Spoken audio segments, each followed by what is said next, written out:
never the ones to forget to have a little fun when given the chance.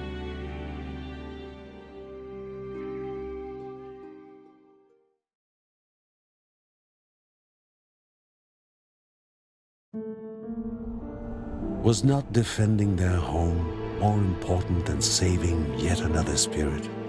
Was there any other way to defeat Wu? Many questions remained without answers.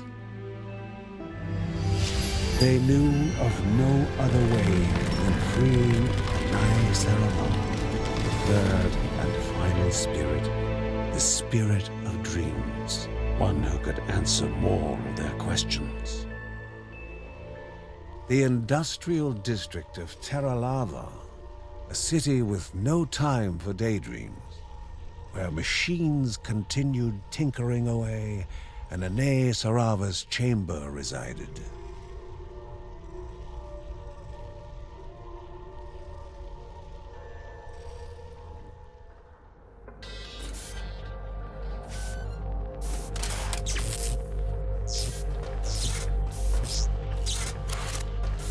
The machine chugged, but water never surfaced, stuck behind two inoperative pumps out of reach.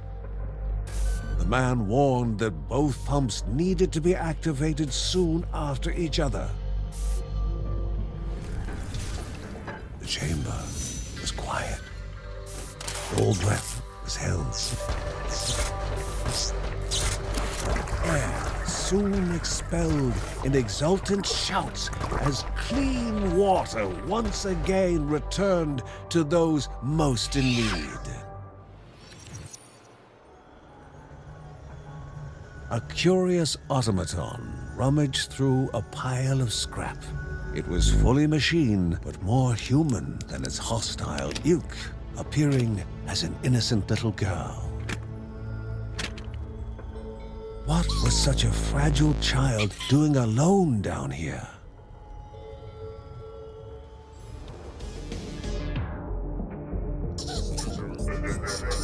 It was laughing and shaking the small girl, just like any other bully. And a Berkser knows how to deal with bullies.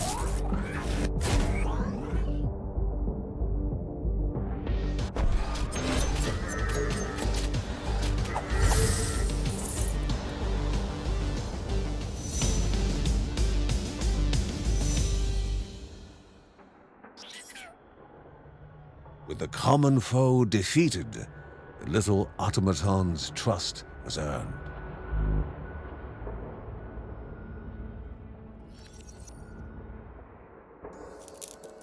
Dust and decay hung in the stale air. The man sat motionless.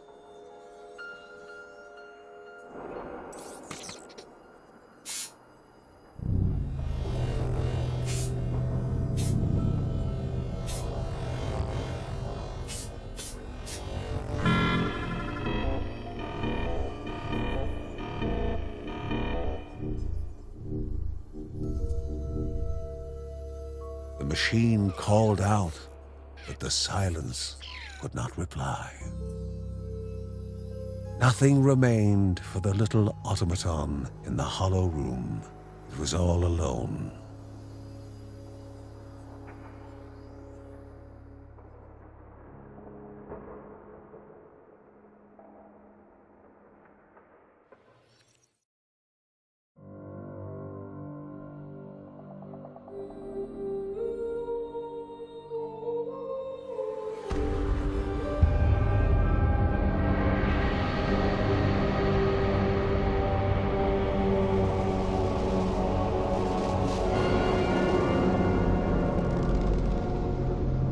Corruption seemed different, but what had changed was not clear.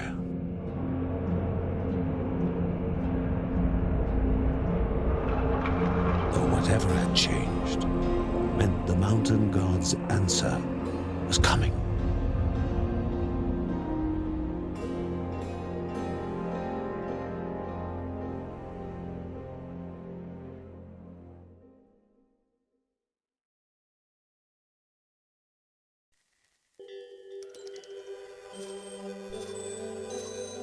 She did not speak, just sat there in silent sorrow. And try as they might, the family could not console the little automaton.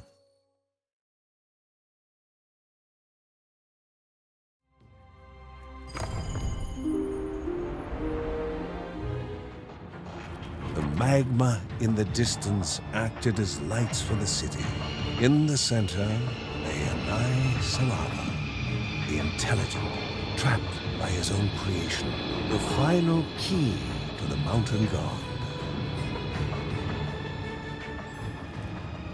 To find an enemy not attacking, and also already destroyed, was unknown to the Bergson. Was this enemy of their enemy a friend?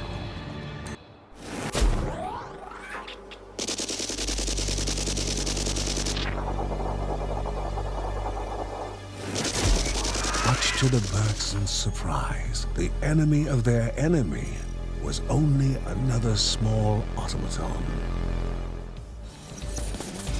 The same human grief clung to this little one as it did the one back home.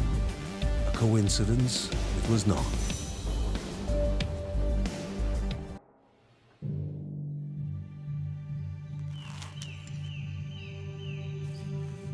Nothing but mud and silt. Maybe they had to go deeper to reach water. It occurred to Ben that the old digging equipment may be of use.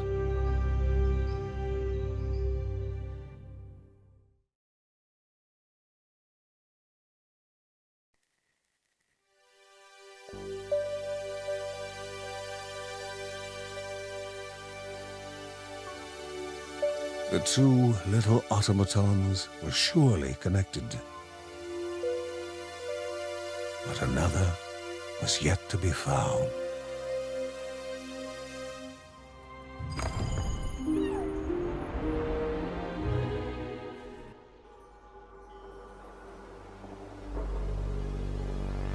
The final little automaton. And the most in need of help.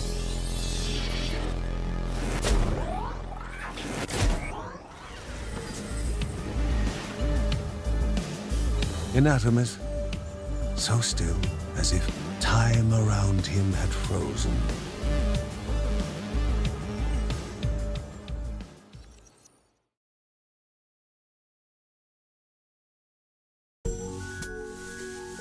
Uncle Ben repaired his body, but it was their presence that brought him back.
They were built as a family, and a family they shall stay.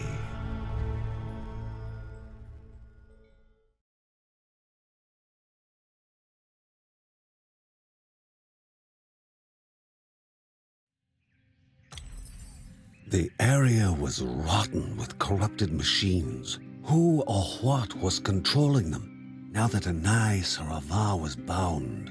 Years ago, when Ben used to live in Terra Lava, he had seen the construct called Jinn, a large disembodied brain suspended in a solution that fed it.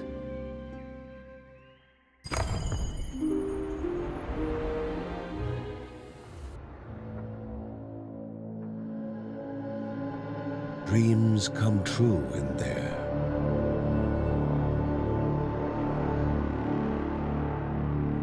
Standing at the gate of the great edifice of Anai Sarava, the Bergsons remembered that description. What dreamt the spirit of dreams in his slumber? The answers were near.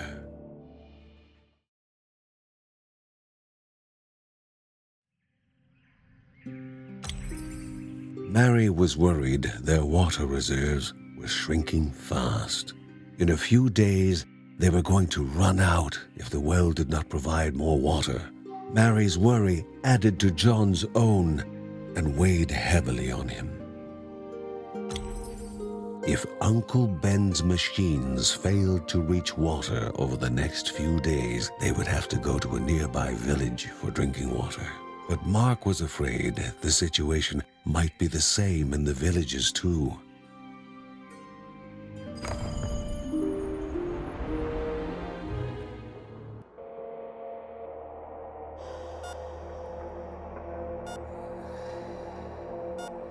A failing machine kept her on the brink, its corrupted power core leaving her poisoned and unable to pull herself back. He knew a replacement power core was required, but doubted his ability to survive the retrieval. The man was a scientist, not a fighter. A stable power core was valuable and would be guarded. The Bergson understood the guard dogs needed to be put down.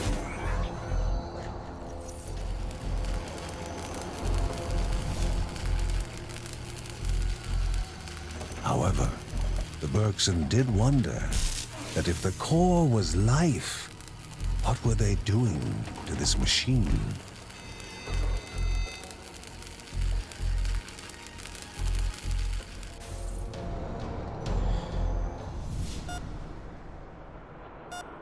The man worked. Waiting, the Bergson continued to contemplate.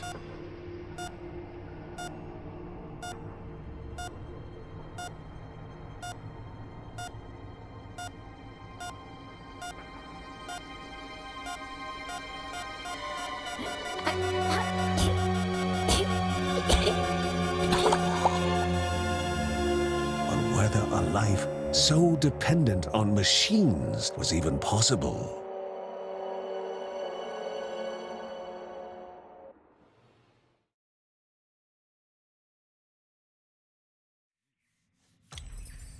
Even the worst of their fears, their most worrisome of thoughts, would give way to joy when the family were playing with her. Only hope could elevate them so. The cloud covering the horizon was so black that even if any rain came from them, it would be a curse rather than a blessing. The clouds only seemed to confirm the ill tidings from the north. Inevitably, defying a deity would have consequences.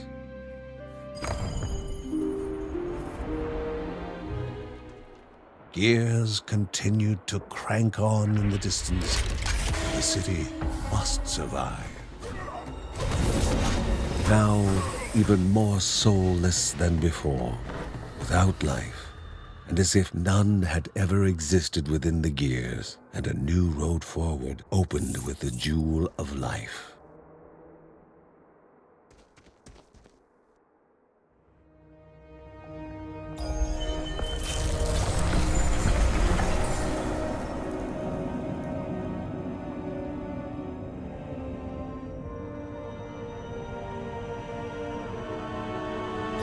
Bergson stood at the gates of Anai Sarava, but caution dictated going back and informing the others.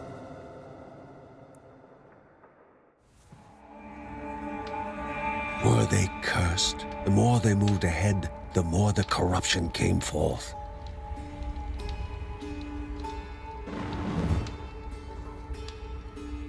Blocked from light, everything withers.